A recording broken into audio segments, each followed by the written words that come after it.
Assalamualaikum warahmatullahi wabarakatuh. Ketemu lagi dengan channel Jam Truk Coy, channel yang membagikan sedikit tentang pengalaman saya dalam merawat cuca hijau. Baiklah teman-teman, pada kesempatan kali ini saya akan membahas cara menjinakkan cuca hijau giras atau cuca hijau hutan ya teman-teman. Jadi menjinakkan cuca hijau ini sangat penting ya teman-teman, karena kalau bahan beli di ombiokan meskipun udah dipisah biasanya girasnya luar biasa untuk cuca hijau ya teman-teman.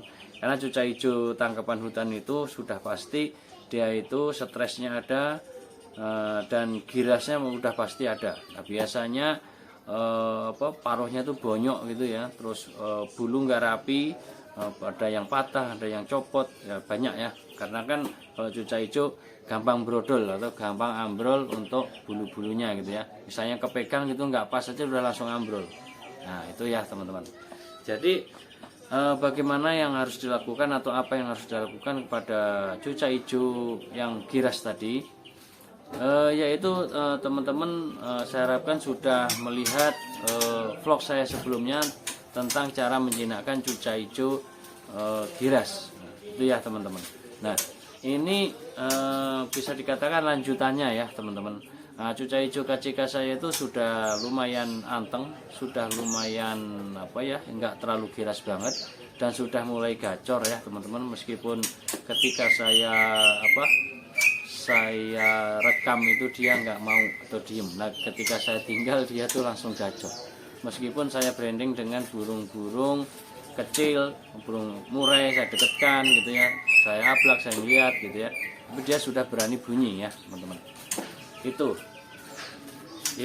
perkembangan cuca hijau KCK saya. Lah apa aja yang harus dilakukan, yaitu pertama yang paling ampuh itu adalah terapi lapar teman-teman ya.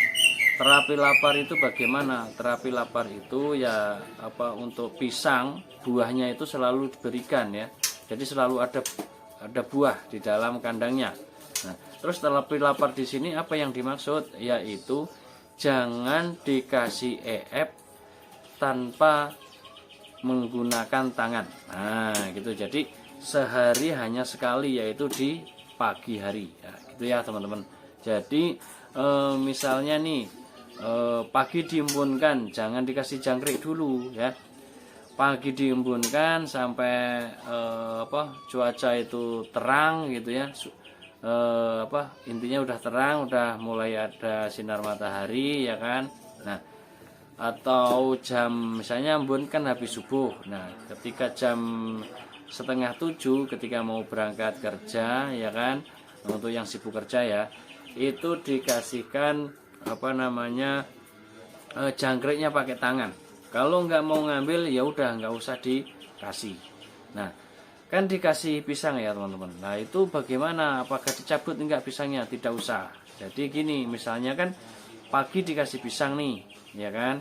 Nah ketemu pagi lagi baru diganti pisangnya ya. Jadi misalnya dia dalam waktu sehari itu dia habis satu, terus habis benar-benar habis sampai tinggal kulitnya, ya udah biarin aja gitu ya. Intinya pisangnya jangan dicabut kalau malam atau sore, nggak usah dicabut ya, biarkan aja. Itu tadi yang kita kasih pagi pisangnya biar sampai pagi lagi. Dan untuk nya yaitu ya pagi lagi, pagi ketemu pagi itu ya teman-teman. Itu terapi laparnya.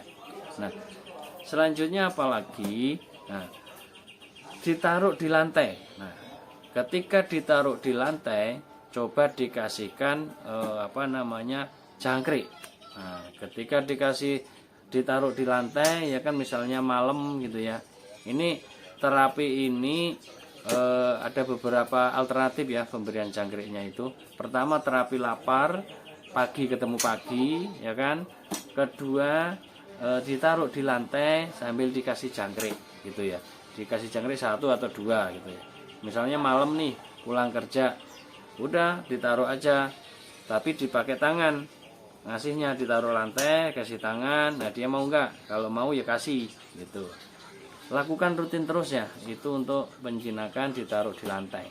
Nah itu yang kedua. Terus yang ketiga apa? Yang ketiga, selalu sediakan cepuk untuk mandinya ya. Cepuk mandi ini jadi buat air minum dan buat mandi. Jadi nggak usah perlu banyak cepuk ya, buat minum sendiri, buat mandi sendiri nggak usah. Jadi satu cepuk bisa buat minum dan bisa buat mandi. Nah itu ya, itu yang saya lakukan kepada cuca ijo kajika saya ya. Dan sekarang sudah, menurutku udah luar biasa gacor ya. Meskipun saya taruh satu ruangan dengan Joy, dia kadang-kadang sudah berani bunyi, berarti kan perkembangan yang bagus ya. Dan dia itu doyan mandi teman-teman, jadi ketika airnya saya ganti dia langsung mandi gitu ya. Jadi ruangan becek ya nggak masalah ya, yang penting kita kasih keset bawahnya biar, atau gombal ya gitu, ada baju bekas gitu ya, biar tidak kepleset yang lewat, misalnya nggak tahu ya kan, nginjek airnya bisa kepleset jatuh. Untuk mengantisipasi yang itu ya, biar enggak itu ya kita kasih baju bekas atau keset atau apalah, intinya biar enggak terlalu becek itu ya teman-teman. Itu untuk disediakan mandi. Jadi kalau masih giras begitu, biasanya dimasukin keramba pun juga nggak mau ya teman-teman. Kecuali kalau udah jinak lalat, dikasih jangkrik pakai tangan udah mau, nah itu misalnya dilatih keramba juga bisa. Tapi saya sendiri enggak menggunakan keramba untuk mandinya cuca ijo. Jadi hanya saya sediakan cepuk ya, cepuk buat mandinya dia. Itu ya teman-teman.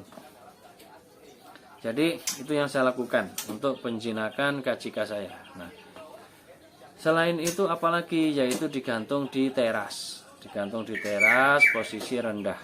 Nah, biasanya kalau sudah enak, udah adaptasi, dia ditaruh di teras dengan gantung rendah, dia akan bunyi teman-teman, tetap bunyi gacor ya kan. Nah, jadi seperti itu penjinakannya ya teman-teman. Jadi dengan penjinakan yang 3 metode tadi itu insya Allah akan cepat jinaknya ya.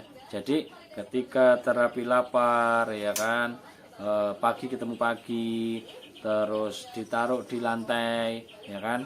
Nah dicoba, kalau ditaruh di lantai itu dikasih jangkrik, mau enggak ya, kalau mau ya bagus ya kan, berarti dia sudah mulai adaptasi. Nah biasanya kalau sering ditaruh di lantai, dia itu ada orang lalu lalang juga diem aja gitu ya. Kalau udah seperti itu coba dikasih jangkrik pas waktu ditaruh di lantai. Nah kalau dia mau ngambil, itu perkembangan yang sangat bagus itu ya.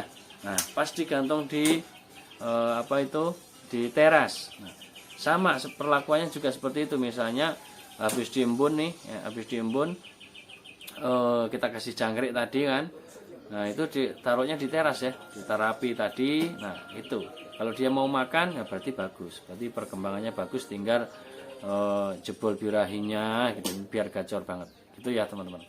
Demikian teman-teman, ini cara menjinakkan cuca ijo ya yang giras. Nah, semoga ini bisa membantu. Ini saya ulang lagi bahasanya yang kemarin ya. Semoga teman-teman itu semangat ya memelihara cuca ijo yang giras. Nah, itu perkembangan yang saya miliki buat kajika saya itu udah luar biasa, udah gacor banget ya. Itu ya teman-teman. Itu yang dapat saya sampaikan. Apabila nanti ada yang tanya, silahkan tanya di kolom komentar. Demikian teman-teman. Akhirnya wassalamualaikum warahmatullahi wabarakatuh. Salam Jam Truk Mania.